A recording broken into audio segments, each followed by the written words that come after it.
Good evening, ladies and gentlemen, and a very warm welcome to the London School of Economics and to probably the 200 and something public lecture of this academic year. We have, I think, a very exciting and stimulating evening in prospect, and we are particularly delighted with this event to be working with the Index of Censorship, who are launching a new issue of the Index. Privacy is dead, long live... Oh dear, my printer has given out. Long live something.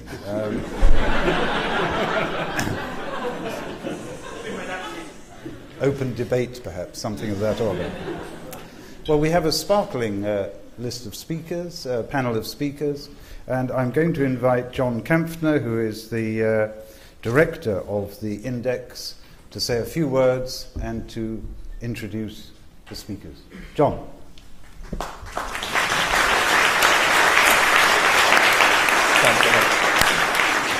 Thank you very much indeed, everybody, and welcome on behalf of Index to you all here. It's a great pleasure for us to be partnering the LSE, the first of many, we hope, and of the 200 or so events LSE have had this year. We promise you this will be the most erudite and the most exciting and the most feisty of all of them.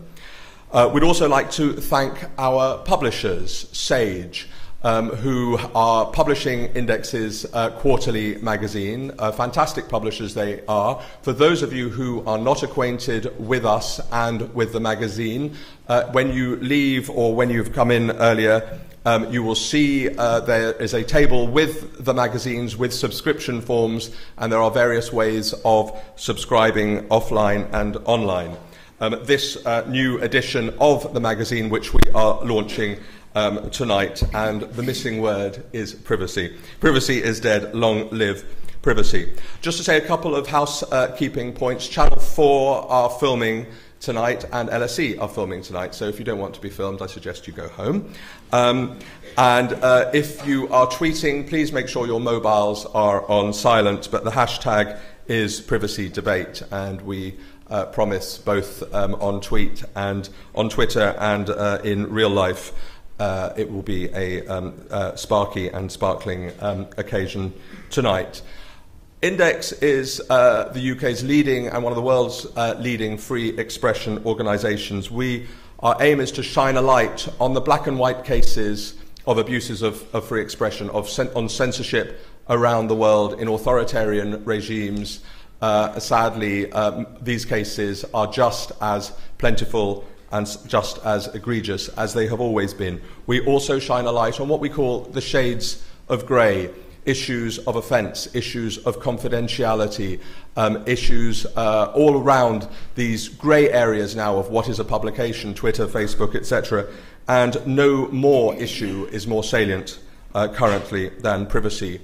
We do a series of events in the UK and around the world. Some of you may have been at the Hay Festival, where we did a 900 sellout on the Bradley Manning case and the fallout from WikiLeaks. We did a sellout at Columbia University in New York.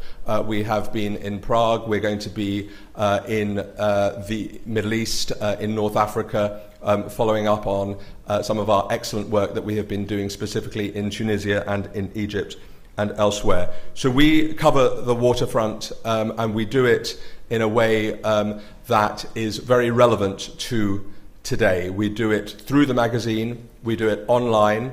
Go online, visit us at indexoncensorship.org, and we do it through our advocacy behind the scenes publicly as well, and we do it through our magazine. Our next issue to be published on the 15th of September is going to be on censorship in the arts. So if you want to be part of us, you can also, you see forms you have as well, you can also join us, be part of our newsletter, and you will find out more about what we do. So as I say, tonight is about privacy. Now when you edit a quarterly magazine, it's not always easy to work out, to predict what is going to be the salient issue in 3, 4, 5 months' time. But our fantastic editor, Jo Glanville, did just that. It's the issue of the moment. We have a fantastic panel who she will introduce tonight. But first of all, I'd like to introduce our editor, Jo Glanville.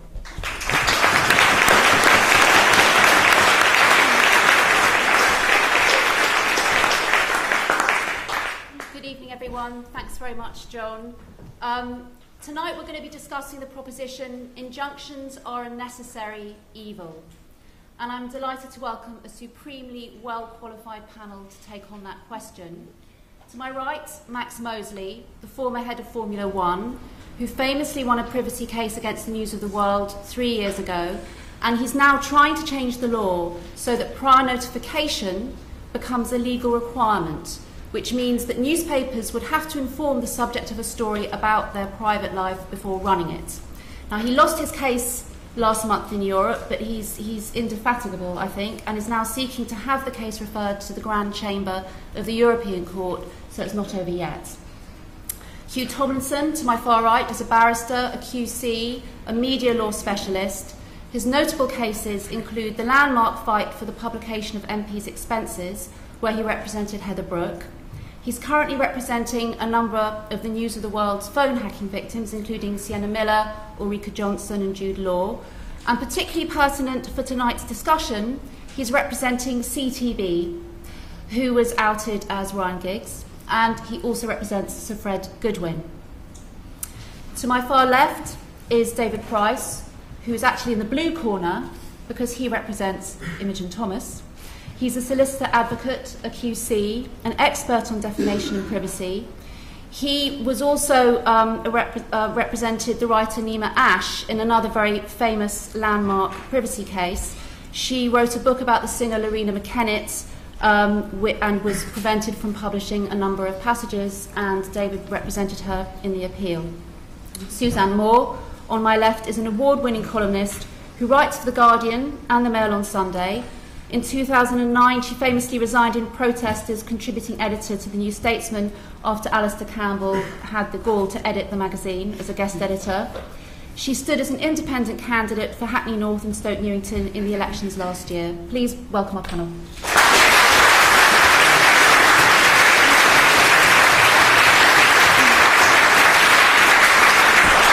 So each of our panellists is going to speak for 5 minutes, putting their position on the proposition injunctions are a necessary evil. Then we'll have a discussion, talk further about the detail of their arguments, and then we're going to invite you to join in the discussion. Max, could I ask you to speak first? Well, thank you very much, and thank you very much for inviting me. I'm going to assume, for the purposes of the present discussion, that everyone will agree that privacy, or your privacy, is a fundamental human right. If somebody disagrees with that, it's something we could debate later, but I think it would save time to assume that for the present. If that's the case, that's to say, if privacy is a human right, then you absolutely have to have injunctions. Because once your privacy has been breached, once there's been an article or any sort of publication which reveals something private that you would normally wish to keep private, once that's happened, no power on earth can make it private again. No judge can make it private. Once it's out there forever. Even more so in the modern time, because on the internet you find that once it's there, it's very, very difficult to get it off. It's something that I'm attempting to do, and with some success, but to really remove it from the internet is almost impossible. So you have republication each time somebody Googles your name. Now, if one accepts that you therefore need to keep your privacy private, if it's to have any meaning at all, the only way that can be done is if somebody prevents the person who wishes to publish from doing so. And that requires either a system where people voluntarily do not breach privacy, or a system in which an injunction is available should you need it. Now, I cannot myself see any problem about an injunction. It's sometimes said that judges do it too easily, or people talk about celebrities issuing injunctions. Well, of course, that's nonsense. A celebrity cannot issue an injunction. He has to go to a judge and ask him.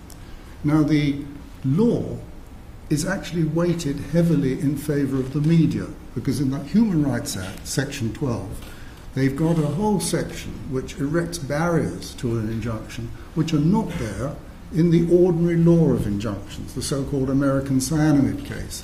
In the case of a breach of privacy, you've got to show that you're more likely than not to win the case. Now, you don't have to do that normally with an injunction, so there's quite a heavy barrier. But the judge then, when you go to him, will weigh up your right to privacy against the public interest, if there be one, in the information being made public. And he has what they call an intense focus on this point and looks at every detail.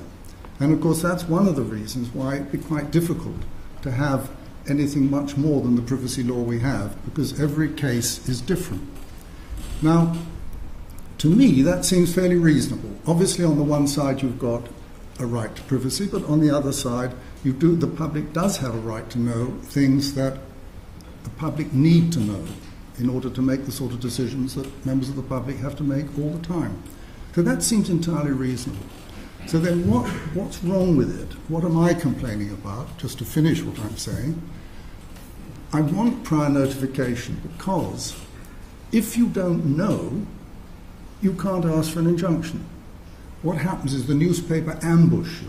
This is what happened in my case. That the first I knew of the story was when somebody rang me and said, "Have you seen the news of the world?"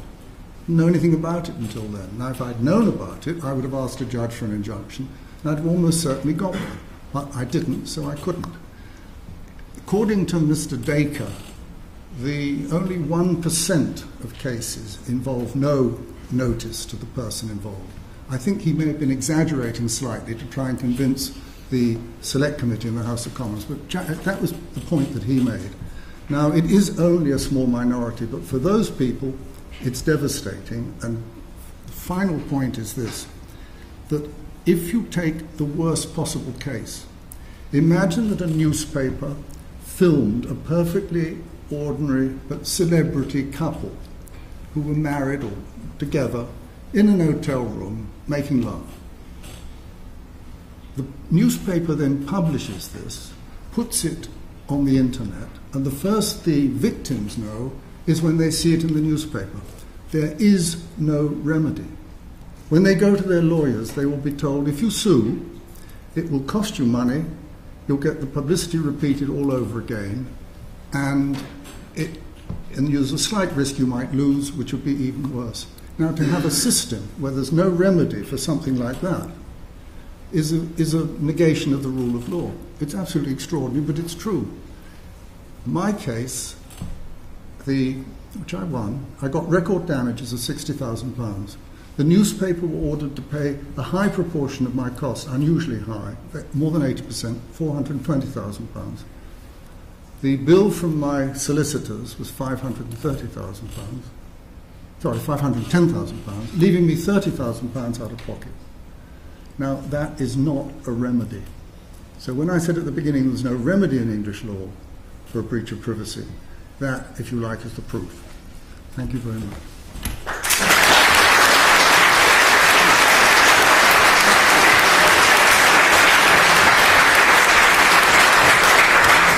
Thank you very much, Max. David Price. Okay, I'm going to approach this legalistically, not just because I'm a lawyer, but because we are talking about law. Max says privacy is a fundamental human right, but what does that actually mean in practice? What does privacy mean in practice? What does human right mean in practice? Ultimately, the law operates on the basis of sanction. It has to have some force.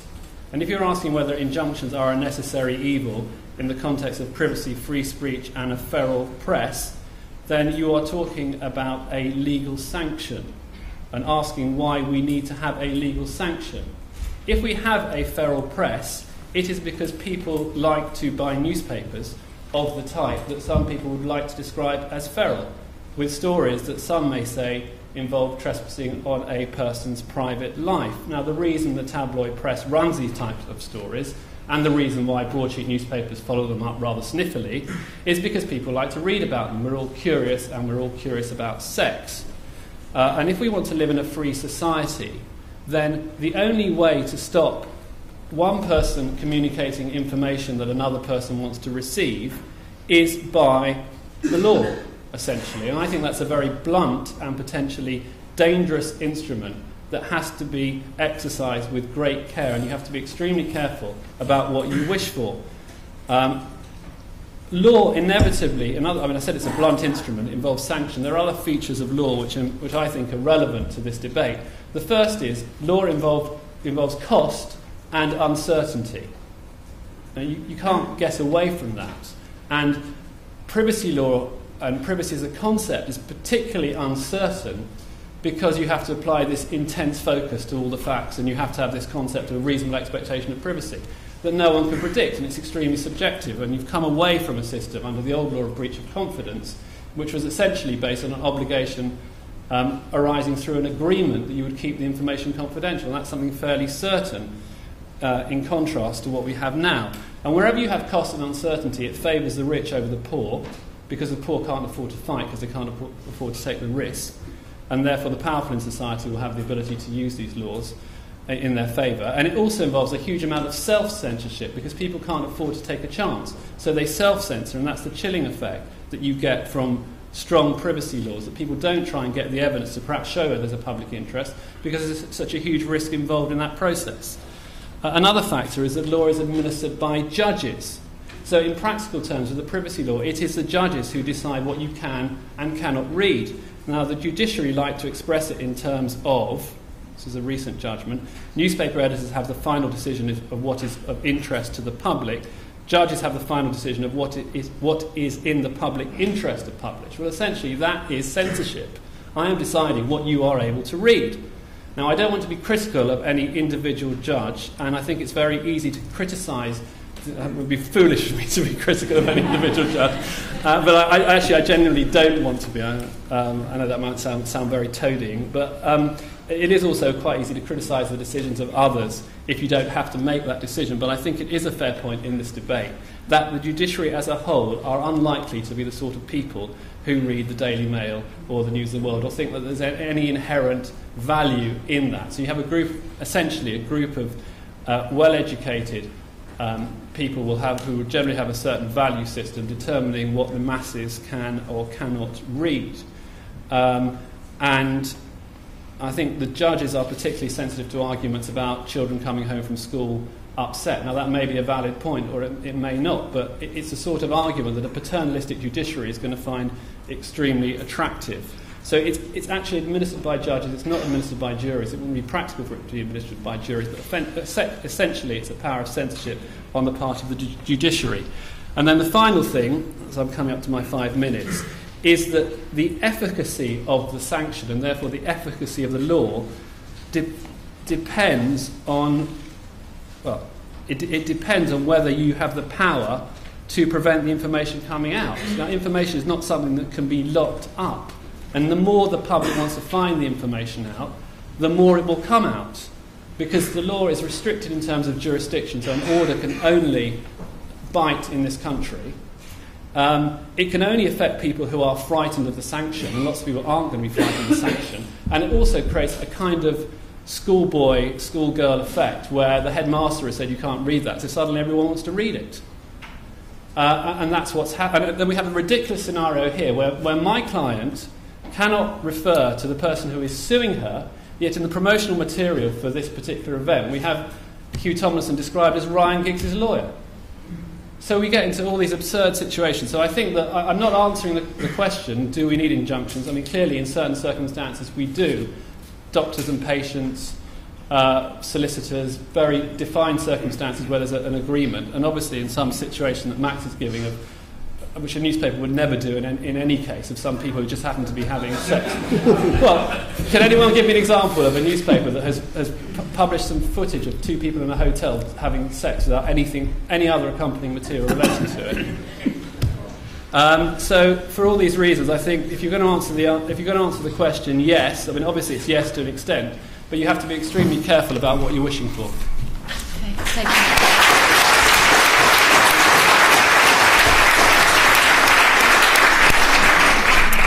very much, David.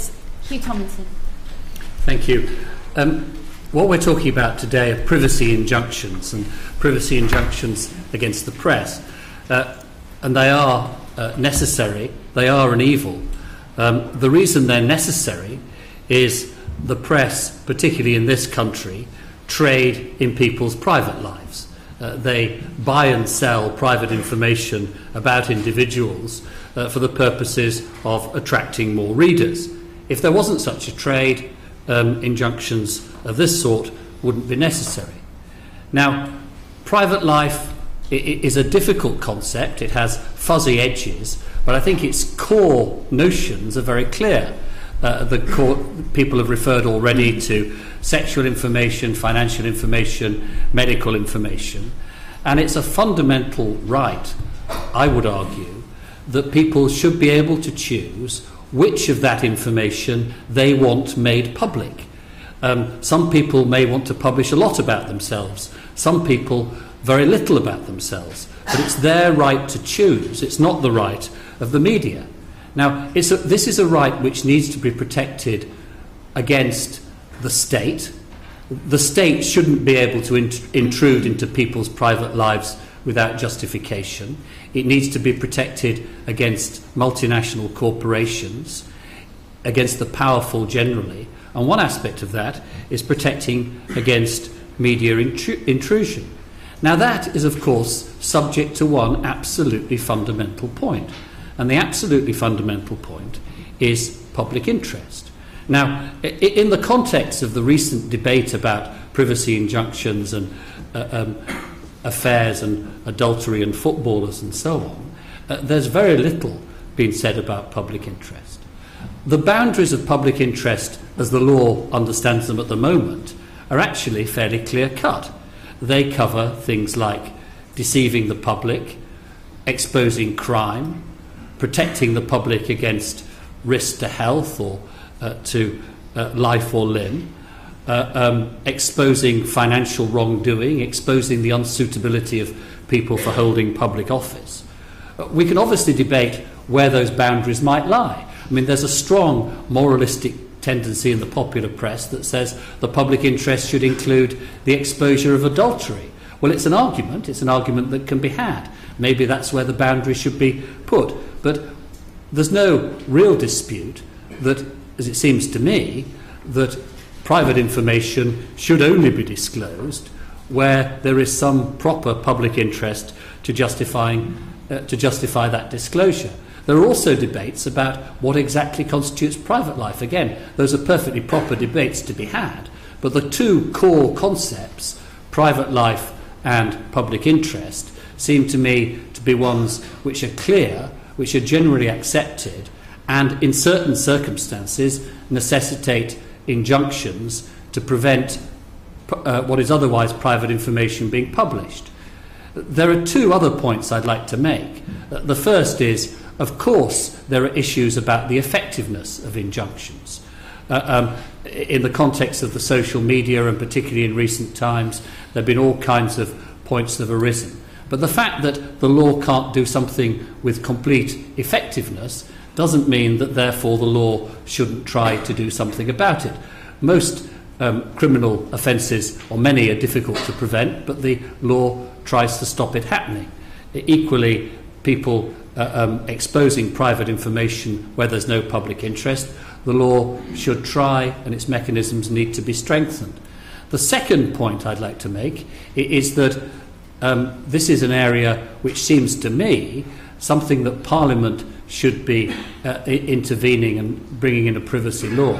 The press have talked about how it's judge-made law. What they don't mention is that they have been campaigning hard for over 50 years to prevent Parliament from bringing in a privacy law, because they rather like the idea of getting away with it with a bit more uncertainty with judge-made law.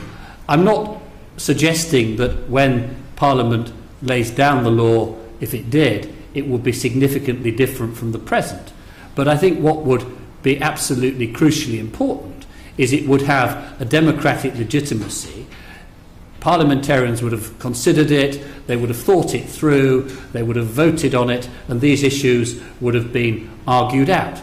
In the end, we may have something that looks rather like rather similar to the present judge-made law, but at least it would be a law which would command general democratic assent. So, short answer is, yes, it's evil. We all prefer not to have censorship of any kind. But yes, it's necessary, and the reason it's necessary is because the British tabloid press trades in people's private lives.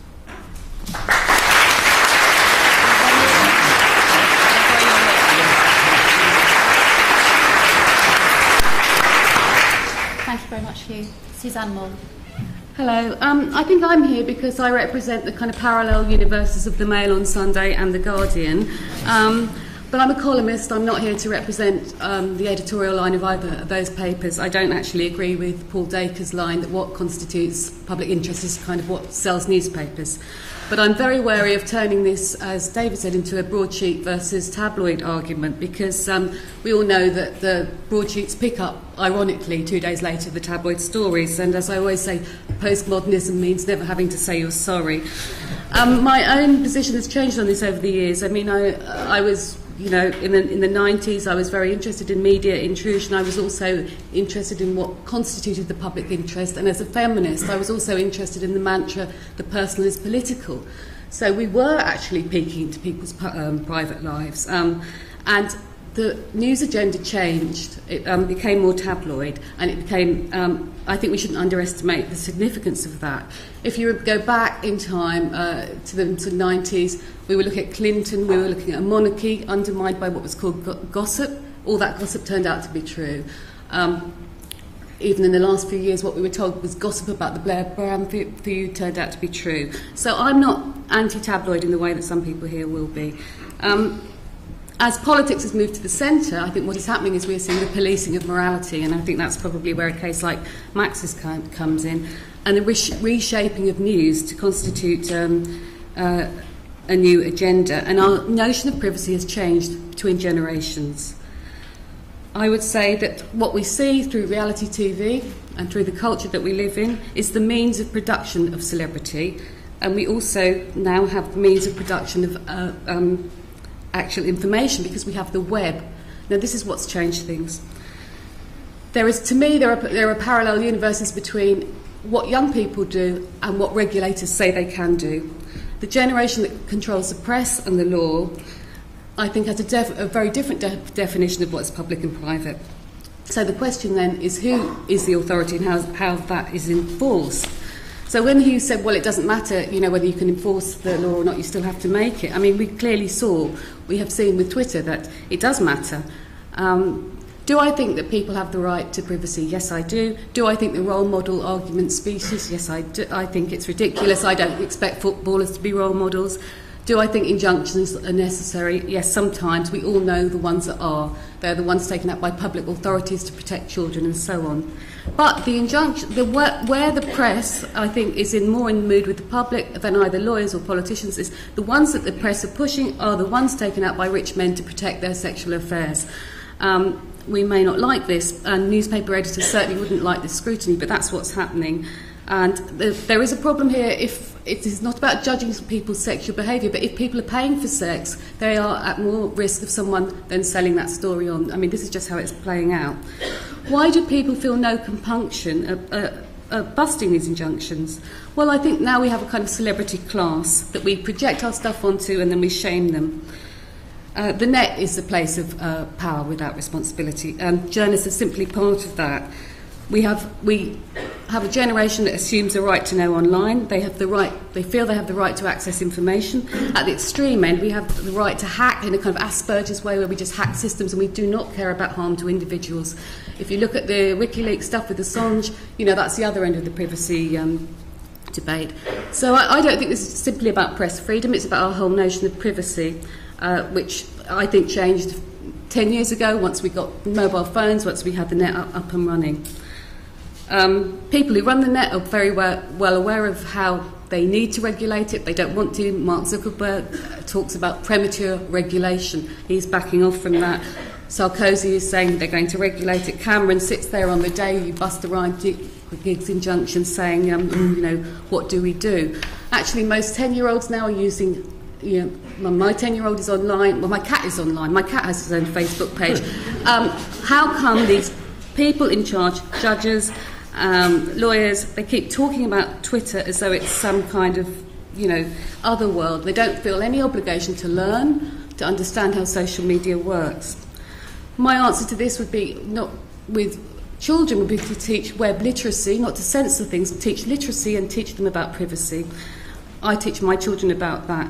And the thing about the Twitter busting the injunction was that they didn't do it just for... People did not do that just for the hell of it. We had Prescott telling us it was an act of mass civil disobedience and calling everybody Twitters. What it pointed to was a need for greater transparency. Twitter, the medium, is the message. And those in power cannot afford not to know how this stuff works. I think there's incredible arrogance here about being able to legislate about social media that you yourself... it's not part of your world.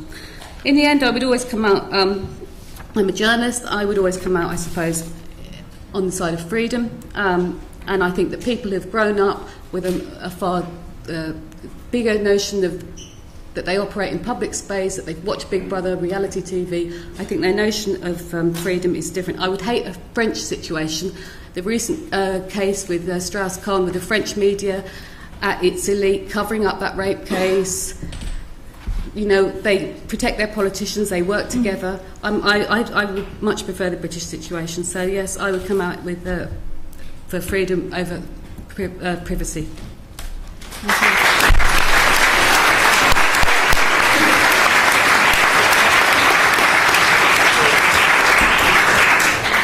Thank you very much. I'd like to start by going back to a point that you made, Hugh, which was about the debates of where the boundaries lie, where that relates to public interest but also to privacy, because it seems that is one of the problems and the difficulties in this debate. So that even though there are codes such as the PCC code as to what is the public interest, and as you described, we appear to be clear on what the public interest is.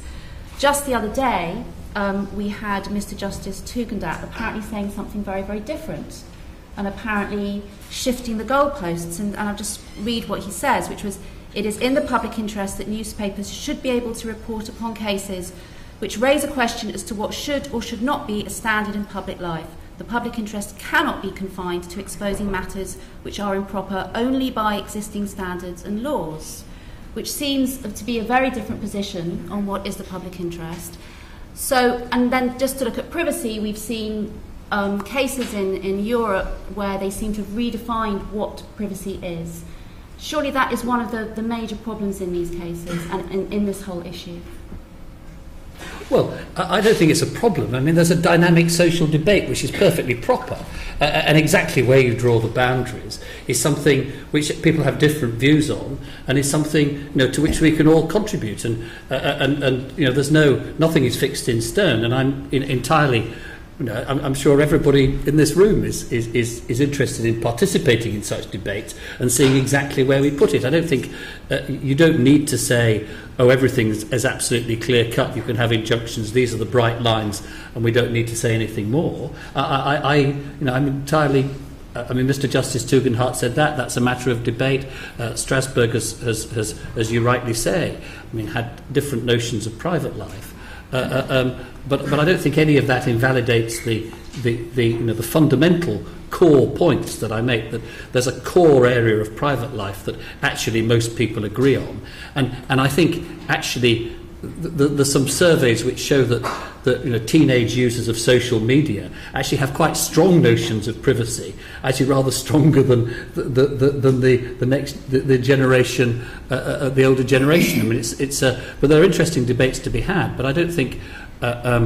My concern is that we begin with what we agree on, and then we debate round the edges, rather than saying because some of the edges are blurred, therefore we just throw the whole lot out. We saw, the classic case, David, is the case of Sir Fred Goodwin, where we saw a lot of anger and ultimately he was named in the House of Lords around this, where it appeared clear that it was a case that was in the public interest? Well, I mean, initially there was a finding that there was no public interest to it, and I think that does illustrate part of the problem that one has is acting for a defendant. I mean, the defendant has to make all the running, has to come up with the public interest defence, has to know, has to acquire evidence, has to persuade a judge. Whereas if the information is published, then other things start to come out. So you often find that once something is written about somebody, more things come out. Now, in that circumstance, Fred Goodwin was in a position of responsibility, was presiding over a huge amount of taxpayers' money. He was having an adulterous sexual relationship at that time. Might that have had an impact on the way he was carrying out his duties? Some people might say yes, some people might say no. The other question is, do you confer a right on a man who's having an adulterous relationship to prevent anybody talking about it? I mean, you have to frame these injunctions. They're not just framed on the media, they're framed in absolute terms. And if the basis of that is protection of private life and protection of family life, it's respect for family life, is it a good thing to have a scenario where males can get away with having sex with whoever they want and their wives can't find out about it? And you get ridiculous situations whereby he's got an injunction for a footballer who's had unprotected sex with a prostitute. His wife phones up the newspaper to find out, because she thinks it's him, phones up the newspaper to find out whether it's him, and the newspaper can't tell her. You've just got to think through some of the logical consequences of all this, really. Yes, Max. I think one really needs to go back one stage, which is to answer the question, who decides? Because these questions are very difficult, and sometimes you get to the point where the balance between the public interest and the private interest is very, very fine. And who decides?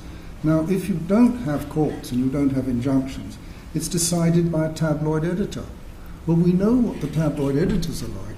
You only have to look at Wapping and what's been going on there. Systematic criminality. And it can be described as a criminal enterprise. I've described it as that in front of their lawyers, and I know they won't sue because disclosure would reveal just how criminal they are. Might I suggest? You cannot put these decisions, which have huge effect on individuals' lives, in the hands of people who are prepared to employ, as the News of the World did with that man Rees, convicted criminals. A criminal that was convicted of planting cocaine on a woman in order to get custody of her children for his client, who was a man. That man went to prison for 7 years, and as soon as he came out, he was re-employed by the News of the World to continue doing the sort of activities he'd done. Now, if you can imagine having a newspaper that's prepared to do that, how can you possibly put anyone's privacy in the hands of those people? David Johnson. Well, it seems to me that the starting point, the people who are making the judgments, are the people who buy the papers. If we live in a free society. That's like saying Tyburn's okay, or we'll hang people at Tyburn and have fair baiting just because some people will go there. Hanging is that is a different scenario. You have a situation where, I mean, I'm not saying that should be the only test, but I think that's something that you shouldn't disregard when you're considering whether to legislate, which is that freedom of expression is a communication between two people, one person who wants to communicate it and the other person who wants to receive it. And I don't think it's reasonable to expect that journalists who are out there to try and find information have got to have impeccable moral character.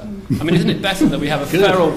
I mean, and if you want to say... Exactly, we live in a society where, Max, you can say all these things about the News of the World, and good on you, and we can debate all these things about the conduct of journalists. But I would rather have a feral press, and I'd rather have a press which has disrespect for authority than a supine press. And I think that one of the things that has distinguished us in the 20th century from other societies who've had real problems is that we have never had respect for people in authority, and we've been willing to satirise them, not to be worried about what we say about them, and that culture is a culture that if we move from that sort of culture to a culture of deference, we do so at our peril, in my view.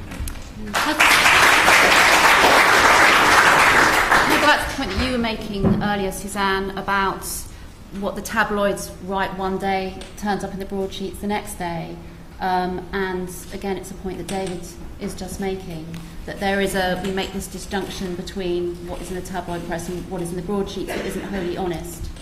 No, I don't think it is wholly honest, and lots of people say to me that they'd never read the Daily Mail and then proceed to tell me something that they've read in the Daily Mail. So it happens all the time.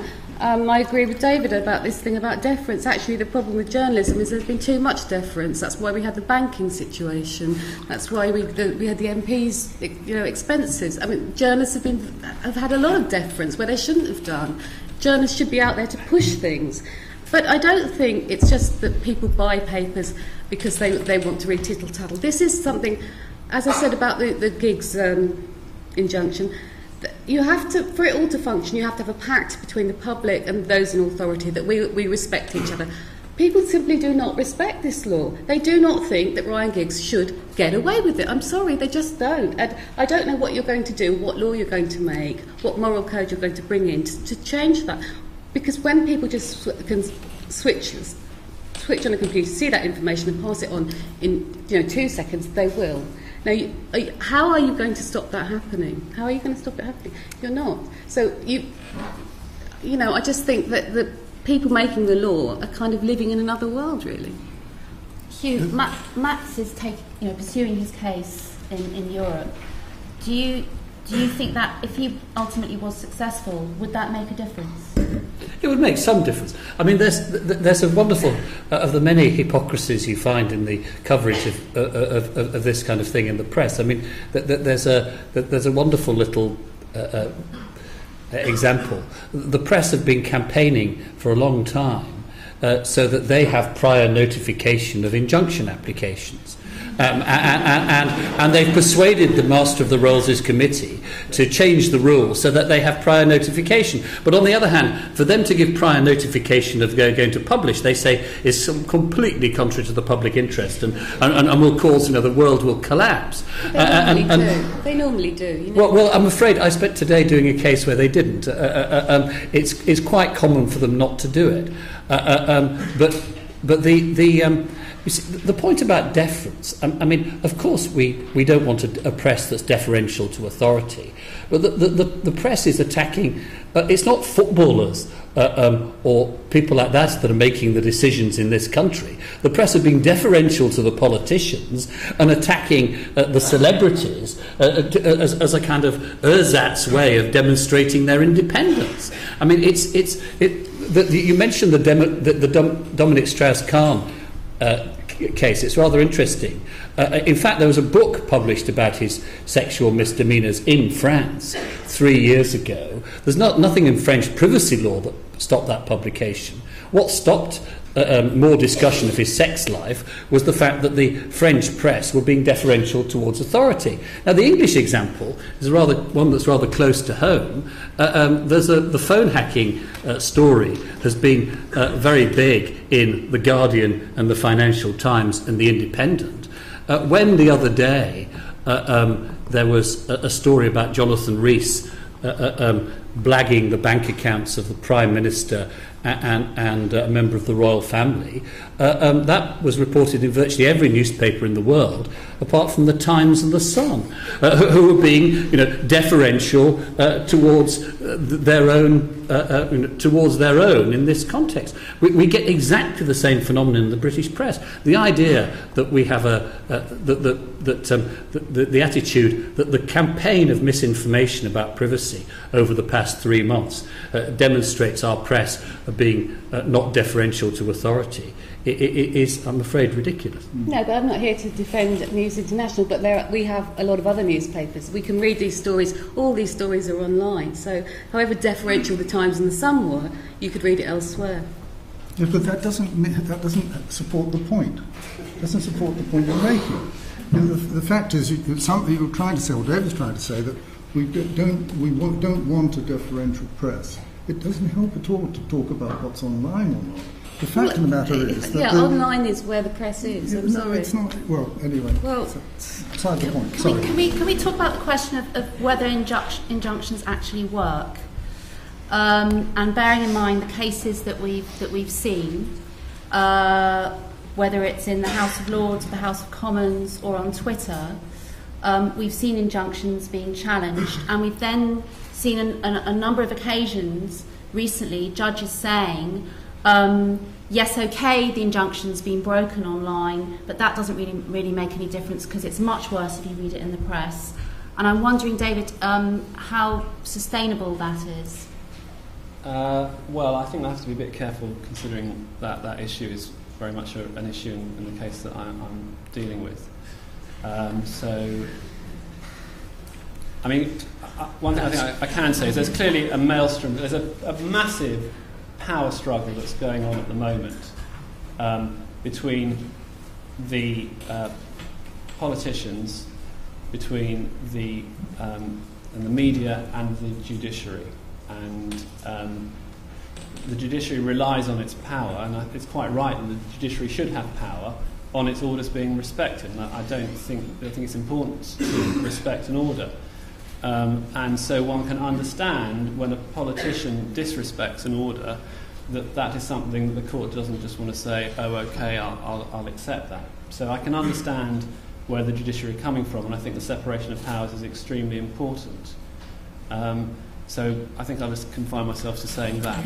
If I may, I rather agree, but the thing is that when first of all, that member of the House of Lords, I think it was called Stoneham, yes. And then there was a man called Hemming in the Commons, that is something that is completely contrary to the entire rule of law, for a start, and the way in which this country works. And you simply cannot get the legislature overruling judges. And if somebody wanted to appeal against the judgment that had given the injunction, for example, in the Goodwin case, the proper course is to go to the Court of Appeal, where instead of one judge you have three, and then arguments of both sides are heard. What happened in both the House of Lords and the House of Commons, you get some publicity-seeking member getting up, revealing the name, and doing so without hearing the other side. And that's outrageous. And apart from the constitutional element, it is actually morally outrageous because they haven't heard both sides. So they simply set themselves up as a one-man court of appeal to overrule what the judge did. In, for example, because I think we can mention the Goodwin case, nobody knows, at least I don't know, what the nature of the affair was. It could have been something that was an hour or two a week, had no influence whatsoever on his work.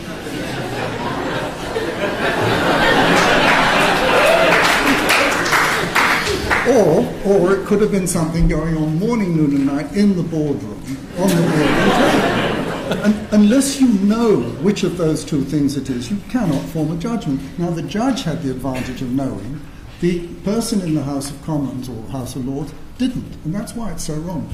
But considering the position that Sir Fred Goodwin occupied, was it in the public interest to know whether it was 1 or 2 hours a day? In my view, unless there was some nexus between what he was doing and his work, in other words, unless you could show that what he was doing in some way influenced his judgment or what he was doing, to me, otherwise, it's no different from him playing a round of golf. It's not in if it's that sort of level, it's no more in the public interest than literally the round of golf.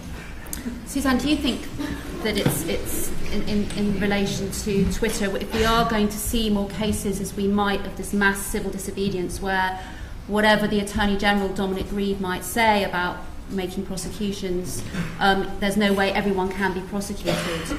Well, do you think there has to be another remedy? Well, they can't be prosecuted. I mean, the European head of Twitter said he was going to hand over names, but he didn't. So there are too many people. I don't know. I think that you have to have a kind of, as I said, a pact, and people have to respect these particular injunctions. No one's pushing to name children who have been protected by local authorities. There's a massive campaign. And John Hemming. It's on Twitter. What did you say? Well, Suzanne was saying that, I mean, actually, John Hemming has also been naming people involved in children cases because he has a very strong campaign. He's obsessed with that. I mean, that's how he got into this area. And actually, there's a very strong online campaign to name children. I mean, to do across the whole area. And it's not just, if you look at the material, it's not just celebrities and injunctions. It's actually the whole. It's children. It's criminal cases. It's family cases. I mean, it's all there online. But I don't think that the public mood to bust the injunctions is centred on those. The public mood is to bust the ones on, rightly or wrongly, whether guys who are having affairs. It's not true. I'd like to give some of you a chance to ask some questions, and I hope we've got some microphones. Do we have? Yes, we do. So, yes, there's a gentleman up there in the white shirt. Do you want to put your hand up? And if you could keep your questions brief, introduce yourself, that would be very helpful. Thank you. Good evening. My name is Michael. The internet is global, and I just wonder if the people who are in favour of injunctions, what are they going to do if somebody just sets up in Dubai or sets up in Moscow or sets up in New York or any other jurisdiction and just publishes all of this information from a jurisdiction elsewhere? I mean, I just don't see. I think Suzanne Moore's the only person who's really recognises all of this in the comments so far. Hugh would like to answer that? Well, I mean, of course people can do that kind of thing, and then there are technical measures that can be taken to block that information circulating. But what you can't have, I mean, you see occasionally on blogs people taking complete sort of absolutist positions. There should be no privacy at all.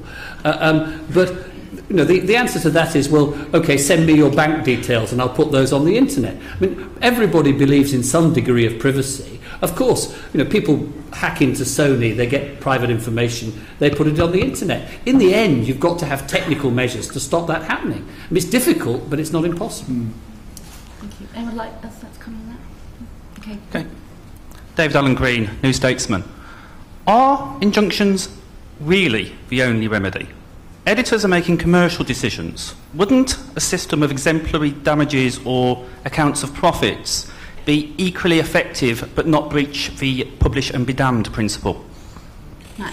I think it's a good point, but I think the fundamental problem is with privacy that once it's made public, it's there forever. You cannot put it back again. You cannot make it private again. So whatever penalty you impose, all you can really do is have such a big deterrent that nobody else does it again, because you find them 10% of turnover or something of that kind. But for the person who's actually suffered the breach of privacy, nothing to be done. So really, if you want something to be private, it has to stay private by definition. Can I? Yes. So I mean, there's a very interesting sort of background point here, which is often not discussed.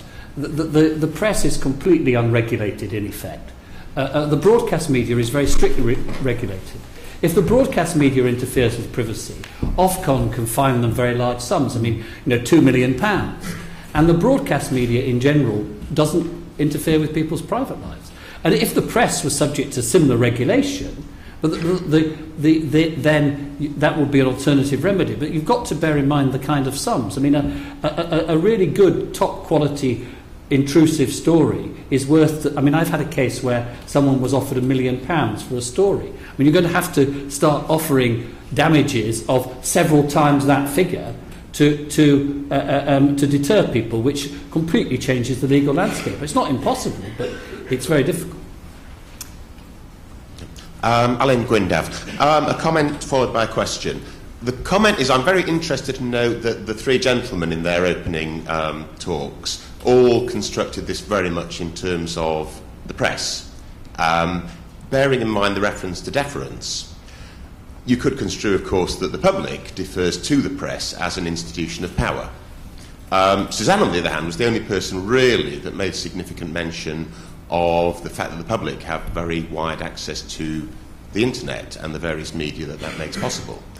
So the question is essentially this, to whichever of the panel: where would you draw the line between the concept of publication and the concept of gossip? I don't mean gossip in the terms of devalued information. I mean gossip in the sense of one person chatting to another, which, if we go back 20, 30 years, that might have been the water cooler moment. Obviously, the likes of Twitter means that's a hell of a big water cooler.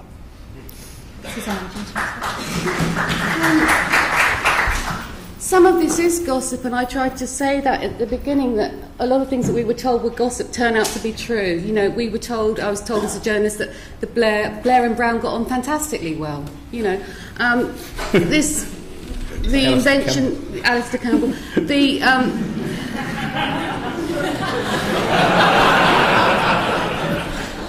But you have to understand how politics is managed, how we have a lobby, how journalists do work a lot of the time with politicians, and how that stops the public knowing what it should know. I mean, I'm concerned about that. What do I call gossip? I think on the whole, a lot of the gossip that's exchanged on Twitter about celebrities or through Facebook or even in tabloids is fairly harmless, isn't it? But we get to a point where it is destroying people's family lives, their children, their reputations. How do you stop it, though? The thing that the other guy asked, I mean, Sarkozy said he wanted G8 to do something about it. I wonder if France is going to have its own, internet, and we're going to have our own internet. I mean, what are people really talking about here? Are we going to be China? Are we just going to block servers? No, we're not going to do that. So people have to get their heads around this new world. And when Max says the press is not online, it is online. It is online now. I'm sorry, I just don't understand it. Max. Very quick point. I think the fundamental difference between the press and the internet is that on the internet you have to look for it, to find it. You have to put the name in. The press, you buy your newspaper, and if it's a big thing, it's on the front page. But certainly as you go through it, it's fed to you. And I think that makes a huge difference. To me, Twitter is pub gossip. It doesn't matter. Nobody takes it seriously. Anyone can write it. You should take it seriously. Take it seriously, for God's sake. Anyone can write it. Yes, they can. That's the whole point of it. It's democratic.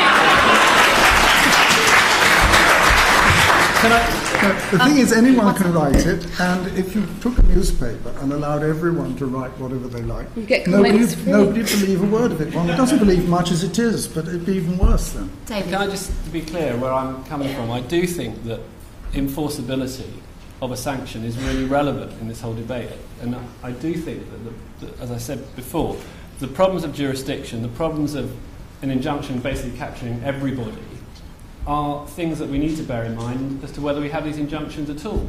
Because the court cannot operate on the basis of different types of publications. It just makes a blanket order which stops anybody communicating the information at all. And it's very difficult to see how the court can operate in any other way, because it cannot tolerate a two-tier system. It cannot overtly tolerate it. I mean, it has to, but it can't accommodate that by its orders, and therefore its orders are at risk of essentially being flawed because they don't prevent the information from being disseminated. Chris Paulson, King's College. On the one hand, you've got David Price criticising the judiciary for having a slightly I never criticised the judiciary. No. Or criticising the slightly paternalistic view that judges have in looking at morality. On the other side, people like Paul Dacre saying that the press has a historic role in shaping morality by saying the things I don't enjoy. And then also, not that bishops go around breaking super injunctions, but you have clergy in the legislature as well. So it just seems very unclear in Britain how morality is being shaped and how this sort of moral argument is actually being formed, and people aren't really speaking about it. I think you've got to bear in mind, it's one thing to say that adultery is illegal. Obviously that would be an interference in someone's private life. That would be the state preventing or criminalising some conduct. But what's being criminalised here is not the conduct, but the people talking about the conduct. And I think that gets lost in the debate. And we had a really interesting situation, I think, in the 70s, where you had a sort of combination of Lord Denning and Mary Whitehouse, Lord Denning being essentially a middle-class moralist, who was allowing the tabloids to get away with all this stuff, because it basically shamed people who were behaving in a way that he thought was unacceptable. And so there was this sort of strange coincidence between freedom of expression and quite repressive views, and what we've got is a situation where everyone's being more liberal, which in many ways is a really good thing, but has led us to be all more repressive when it comes to talking about it. There's a weird morality that's going on here at the moment. Yes. Quick one. It depends whose morality, a little bit. You see, Mr. Dacre, when writing about what I did, he described it as unimaginable depravity.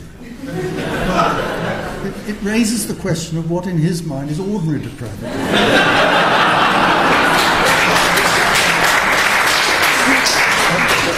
Or perhaps even imaginable depravity. I mean, one can go on and on about it.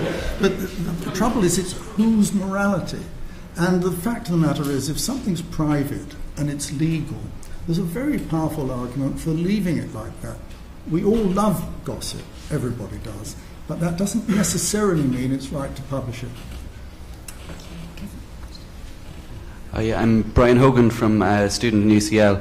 I think the previous questioner touched kind of a lot on what I was going to say, but I think almost everyone has enormous sympathy for Mr. Mosley and thinks what was done to him by the use of the words a travesty, but on the other hand are also extremely angry about Ryan Giggs and Fred Goodwin and so on. And I think that the common thread between the two is the element that they have wronged someone else. Mr. Mosley's behaviour obviously hurt no one, whereas I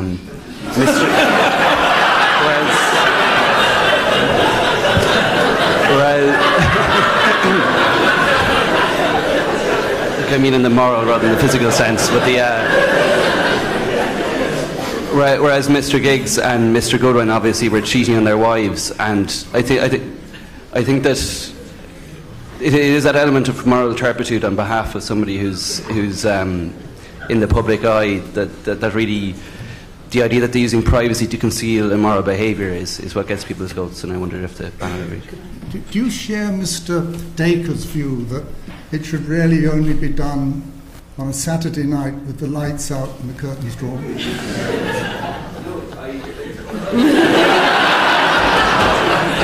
I mean, I think it's quite interesting in this.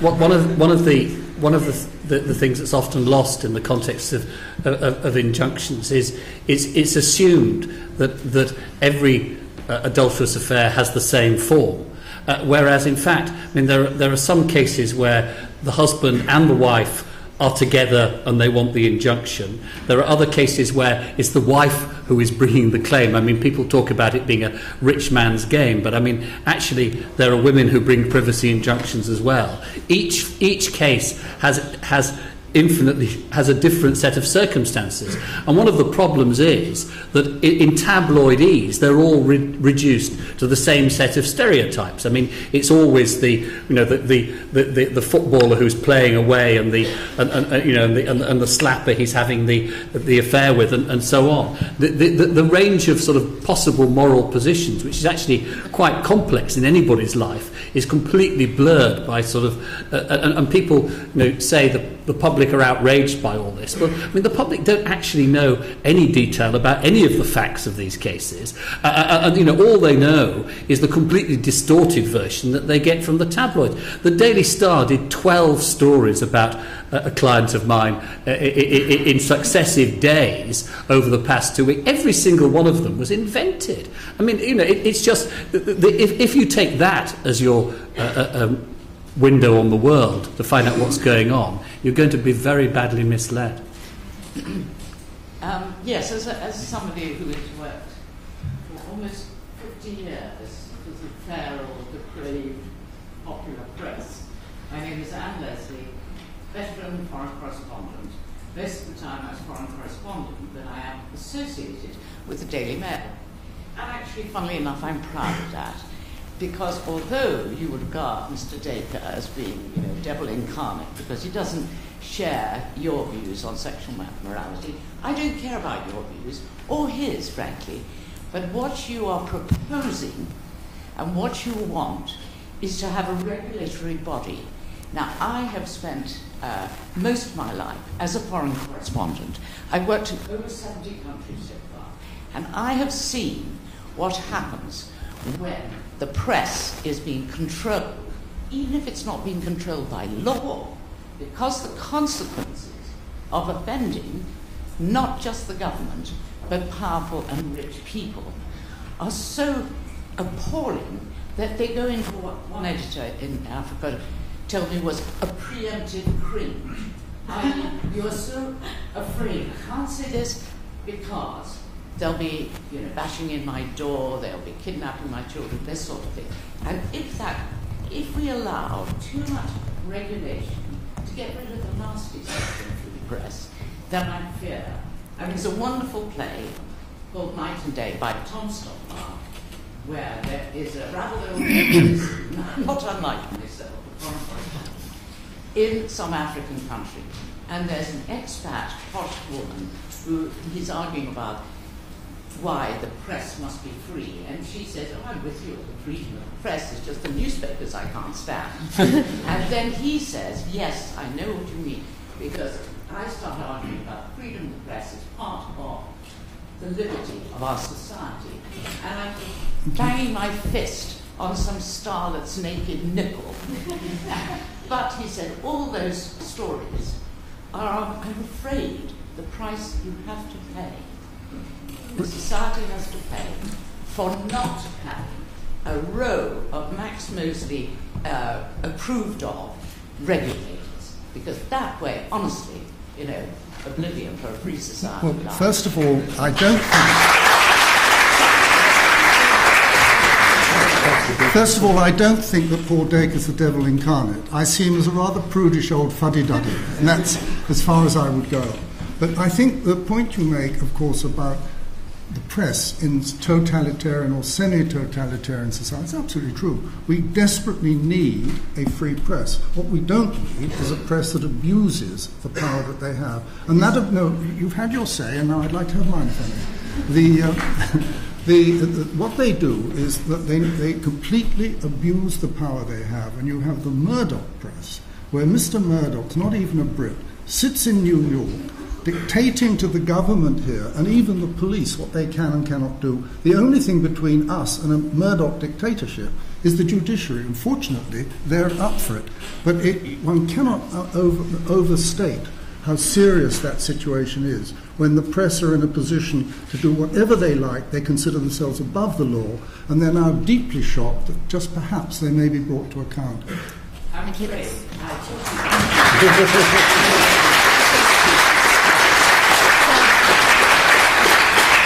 So, lady here. Exaggerated about the power of Murdoch, frankly. And all you people always go on about Murdoch. Murdoch actually created more newspapers and more outlets for journalists than all the regulations and everything. And more criminality than probably any other newspaper proprietor in the world. If you like the criminality, by all means. Personally, I don't. Thanks. Lady here, and then the gentleman up there. Hi, Priya Shine. I'm a sixth form student. There's been a lot of focus on injunctions with sex scandals and things like that, and I just wanted to offer an alternative viewpoint. There's a case where a woman was seeking euthanasia for her minimally conscious daughter, and this received a super injunction. And I was just saying, looking back to history, maybe with the case of Brown versus Topeka, with the Black Civil Rights Movement, which was rallying loads of support and making momentous change. If we put super injunctions on cases like this, then surely we're limiting the amount of debate and popular support which you can encourage about controversial issues such as euthanasia. And I think, as a teenager myself, I'd rather hear about a case regarding euthanasia than some sex scandal. Does anybody want to come to that? Okay, and thank you. And gentleman up there. Tom Ireland, I work at the LSE. You've all said that injunctions are necessary, but you've also, we've all seen that with the internet and people spreading information that way, that they are becoming harder and harder to enforce. So I don't agree with Suzanne saying that the public will only band together to reveal information about adulterers and scandals. There are people out there who will reveal all information, even stuff which all of you have agreed does need to remain private. So if they are a necessary evil, what's going to be done about the injunctions that you all think should be allowed? How can they be enforced? Does anyone want to that? Well, I mean, the practicality is that I mean, Suzanne, I entirely agree with her point. In the end, society only works if there's consent, and people have got to come together to reach some consensus as to how the internet should be operated. It's quite. I mean, the internet has changed the media game completely. It's destroyed the mainstream media. It's destroyed its economic base, and in the end, it will destroy physical newspapers. I mean, there will be only digital. But some social consensus has got to be reached as to how it should be regulated, how it should be dealt with, and that's a difficult, pragmatic question which will take several years to work through. I mean, injunctions are quite flexible, and unlike what David says, I mean, there are injunctions which can concern only certain sorts of publication. Some of them work a bit, some of them don't work at all. I mean, these things need to be worked through, and in the end, a new social consensus will be reached, which works for most people. I think also, perhaps as a society, we might have to just toughen up a little bit. I mean, and have to deal with the fact that sometimes if you do something or if something happens, then that may come out at some point and maybe regulate your behaviour. So either you're doing things that you're not ashamed about, I mean, and don't care if anyone finds out about it. That's the same argument that's used by secret policemen everywhere in the world. You shouldn't be afraid of your phone being tapped. You shouldn't be afraid of people having cameras in your houses, because if you've got nothing to hide, it doesn't matter. No, I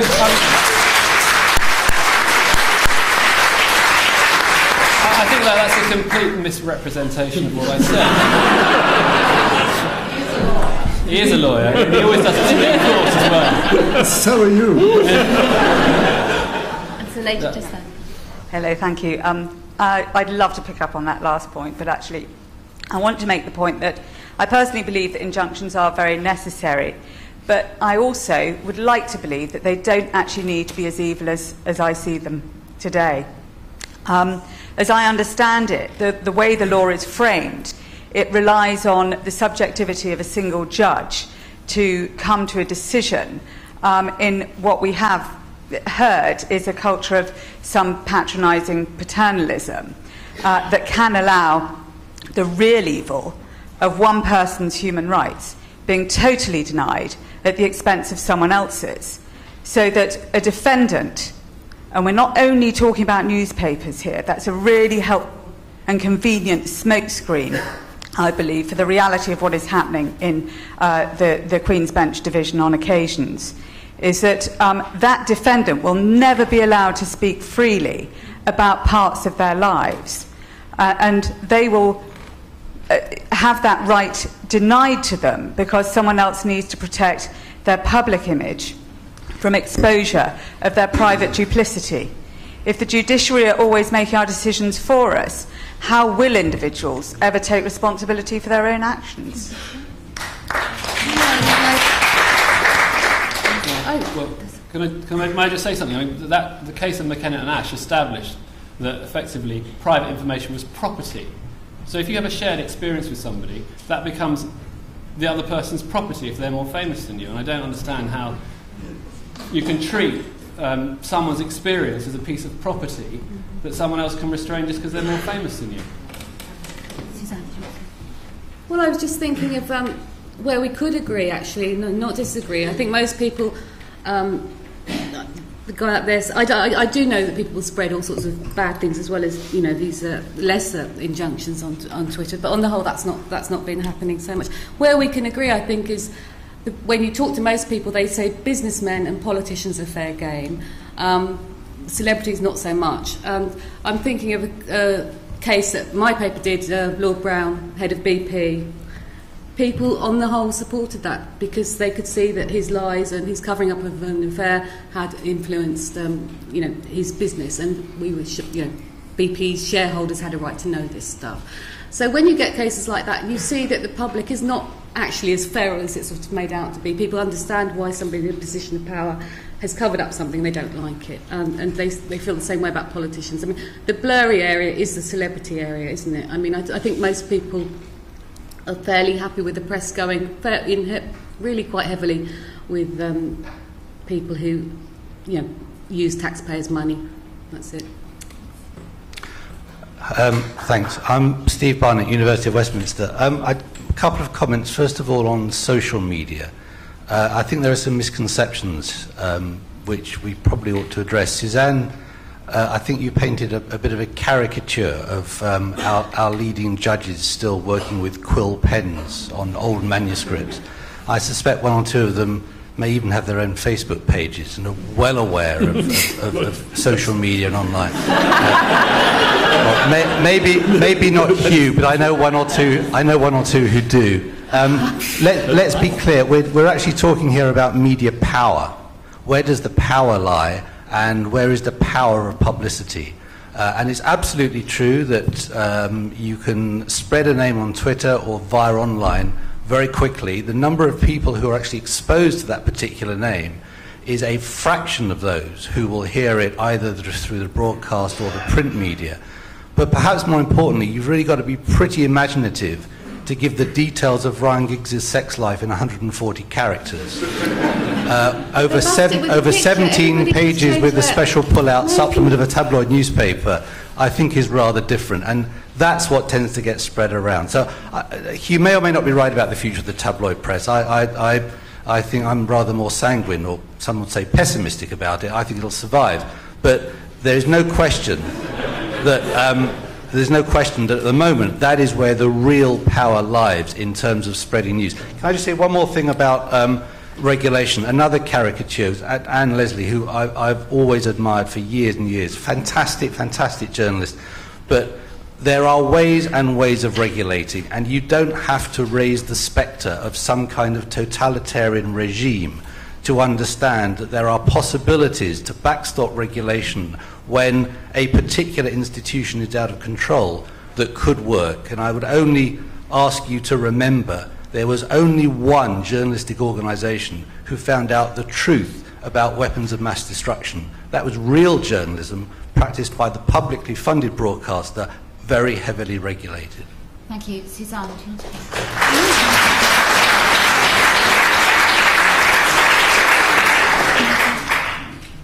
Does anybody want to come back on any of these points? No? There's a question just there. No, behind you, sorry. The gentleman just there. Thank you. Hi, I'm Ben Finn. No one's talked about phone hacking, which I thought was rather surprising, and I wonder, because it's a very closely related issue, I wondered if anyone thinks that freedom of the press ought to extend to freedom to hack into people's phones in order to find out this private information, except in very extreme circumstances. Hugh? I mean, it's interesting because Paul Mullen, the journalist who's made the biggest sort of confession about this from the News of the World, the one who was taped secretly by Hugh Grant and a couple of months ago and then published in the New Statesman, he runs a public interest justification. He says, I use phone hacking to expose gangsters and wrongdoing and so on. And you might say the press can, in certain circumstances, use illegal methods to expose wrongdoing. The practicality is, I mean, in relation to News of the World phone hacking, the names of something like 50 victims have now come out. And not one of them involved any exposure of wrongdoing of any kind. It was all celebrities and sportsmen and sports agents and so on, and members of the royal hangers-on of one form or another. But the use by the press of phone hacking is, I'm afraid, just one rather unpleasant criminal side of their general activities in relation to the trade in private information, which is the essence of the tabloid newspaper. I mean, I don't think anyone would defend a criminal act such as phone hacking, but it's what you make of it. I mean, in this debate it's become so polarised that somebody will take phone hacking and then say, therefore we need injunctions.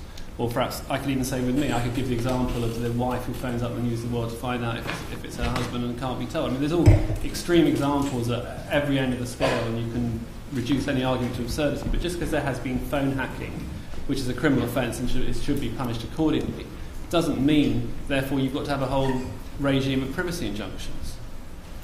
to me don't seem connected. Well, it's also, I mean, you've got this weird liberal position where you're at totally hate phone hacking and love WikiLeaks. If I may, there is another side to it, which is that on the one side, you get millions of newspaper readers who get some slight entertainment from the revelation, private information about somebody. But for the person concerned or the family concerned, it can be very serious. There are 2 well-documented cases of people committing suicide because the news of the world exposed them. And it's very easy just to dismiss the effect on the victim. But it can be catastrophic. So is it really right, for the sake of a little light entertainment on a Sunday morning, to put somebody or some family through the most appalling pain?